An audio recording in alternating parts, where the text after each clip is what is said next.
Grabe mga kapatid yung pinsala, no? Halos kalahati daw ng kasing laki ng kalahati ng Quezon City, no? Yung naging pinsala ng dredging activity ng China at Vietnam dito sa West Philippine Sea mga kapatid sa loob ng ating exclusive economic zone mga tol. Ewan ko kung bakit napapabayaan to. Sana talaga magawa natin ng paraan mga kapatid para hindi na mas lalo pang lumaki. Eto sa balitang to mula sa GMA mga tol, hindi to fake news ha. Ayan o, pinsala ng dredging activity ng China at Vietnam. Singlaki ng kalahati ng QC. Grabe mga kapatid. So wag na natin patagalin pa to mga tol. Panoorin na natin to para maging aware tayo sa bagay na to. Samantala, higit pa sa delikadong cyanide fishing ang nadiskubring dredging. Higit pa sa delikadong cyanide fishing mga kapatid. Ibig sabihin, mas matindi pa to na makakasira ng ating kalikasan mga tol. Etong ginagawang activity nila. Sa mga inaangking teritoryo ng China at Vietnam sa South China Sea, kita po sa satellite image ang pinsala na sinlaki ng kalahati ng Quezon City. Nako? Nakatutok si Chino Gaston. Ang epekto ng pagpapalawak ng China at Vietnam sa kanilang inaangkin sa South China Sea. Lalong kita sa satellite imagery ng Asia Maritime Transparency Initiative Ang ginagawa ng gobyerno natin, di ba? Anong ginagawa? o AMTI nitong Disyembre. Bakas ang tuloy na dredging activity ng dalawang bansa sa mga isla at bahura o corals tulad sa kuwang ito sa Subi Reef na nasa loob ng 12 Nautical Territorial Sea ng Pag-asa Island.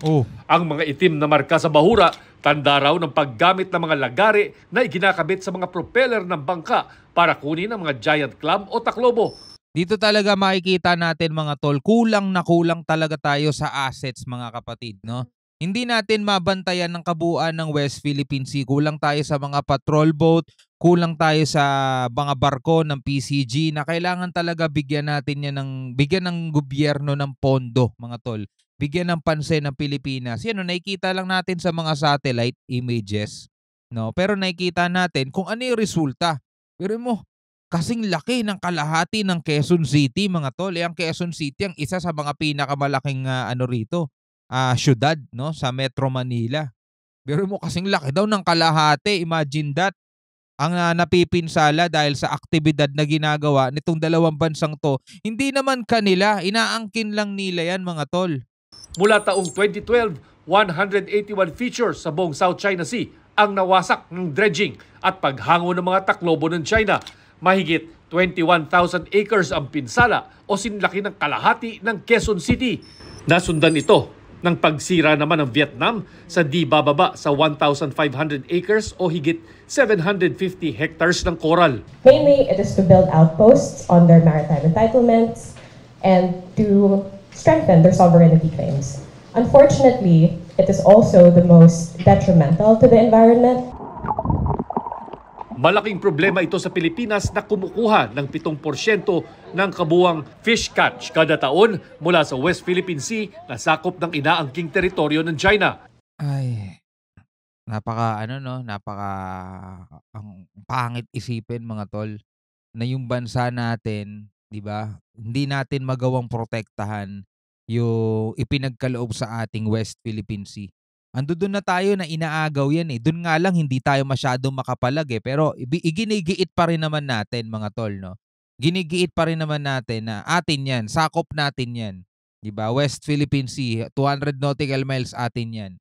Pero kulang tayo sa protection. Hindi natin siya maproteksyonan. Kumbaga sa isang girlfriend mo, no? Paano mo masasabing sa'yo ko, hindi mo nga ako magawang proteksyonan?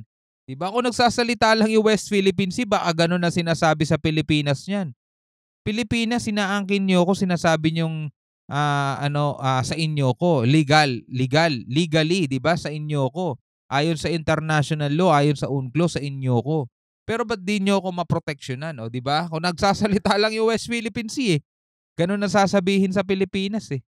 A vital component of the flourishing fisheries and other seafood resources in the West Philippine Sea is the healthy marine environment wherein these marine resources could thrive.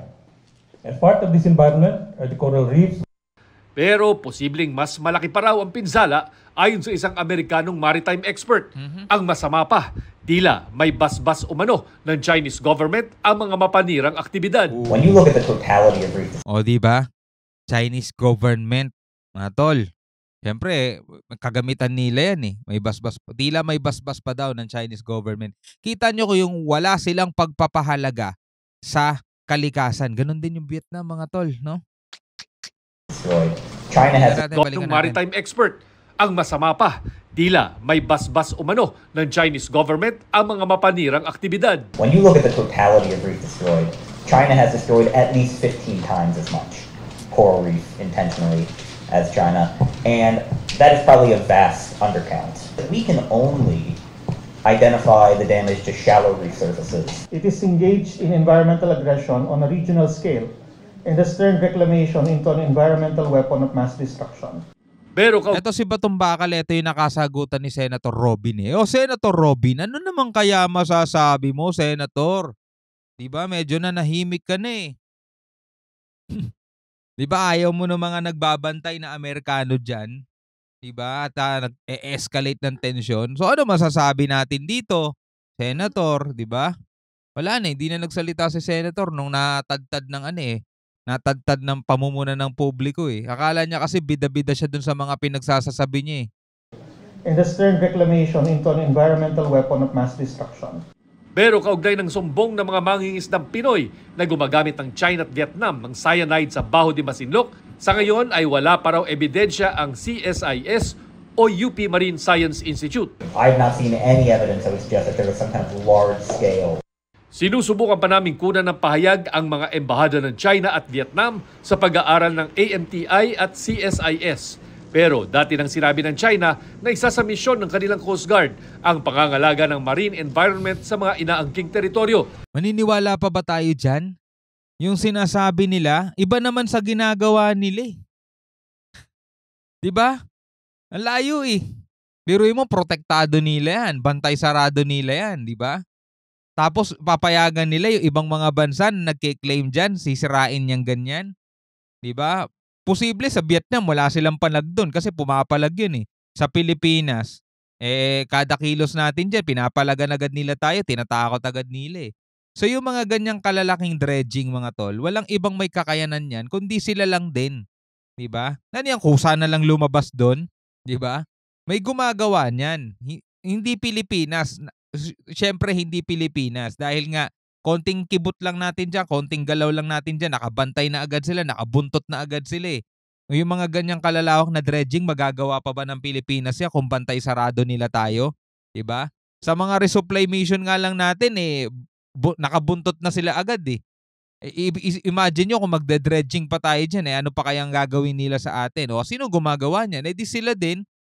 Diba? Sila nagkiklaim dyan, sila umaangkin yan eh. Tapos sasabihin nila pinapangalagaan nila kalikasan. Kalokohan nila eh, no? Samantala, pinabulaanan ng National Security Advisor ang paratang ng China na pang-uudyok ng gulo ang Joint Air Patrols. O, di ba? Ito pa lang eh, lumilipad lang mga tol. Joint Air Patrol ng Pilipinas at Amerika. O, walang ginagawa yan Joint Air Patrol, di ba? Naka-ano na agad sila, nakamatsyag na agad sila. No, nagpo-provoke pa daw tayo ng gulo. Biruin mo, bantay sarado tayo nila tapos magagawa pa ba natin yan dredging na ganyan? Walang ibang gagawa niyan kundi sila lang. Tapos sasabihin nila, protektahan nila ang ang kalikasan, kalokohan din, Na isinagawa ng US at Pilipinas noong Lunes. Bahagi daw ito ng pagbabantay sa sariling teritoryo ng Pilipinas at pagtaguyod ng kaayusan sa rehiyon. Kaso wala din nagagawa yung mga ganyan eh. 'Di ba? Ayan kalahati, kasing laki ng kalahati ng QC, mga tol. Asan yung pagbabantay doon? 'Di ba? Ngayon lang natin natuklasan 'yan, no? Karapatang napapaloob sa international law, partikular sa United Nations Convention on the Law of the Sea. Ay nako, ewan natin mga kapatid. Yung mga nakikita natin ngayon, mga tol. Ay, di natin alam kung sino papanigan natin. Well, syempre Pilipinas mga tol, papanigan natin 'yun. Pero may kita natin kailangan talaga tututukan ng gobyerno. Hindi kasalanan ng PCG 'to, talagang kulang sila sa assets eh. 'Di ba? Hindi naman sila bumibili ng sarili nila. Depende lang kung magkano ibibigay ng gobyerno, eh. Bilyon-bilyon na pinag-uusapan sa Kongreso, sa Senado, mga tol, 'di ba? Yung iba ginagamit lang 'yan sa mga trip-trip nila, 'di ba? Ginagamit lang nila 'yan, pero eto nangangailangan yung West Philippine Sea, mga tol, yung mga PCG natin para mabantayan, 'no? Napakalawak nung dredging nila, pagkasira ng kalikasan niyan. Mas malala pa daw 'yun kaysa sa 'no, kaysa sa cyanide fishing. Ikaw bilang isang Pilipino, ano masasabi mo dito, mga tol? Nakakainis, 'no, mga ganyang mababalitaan mo. Ay naku talaga. Hanggang sa muli, ako nga pala si Shobal D. Peace out.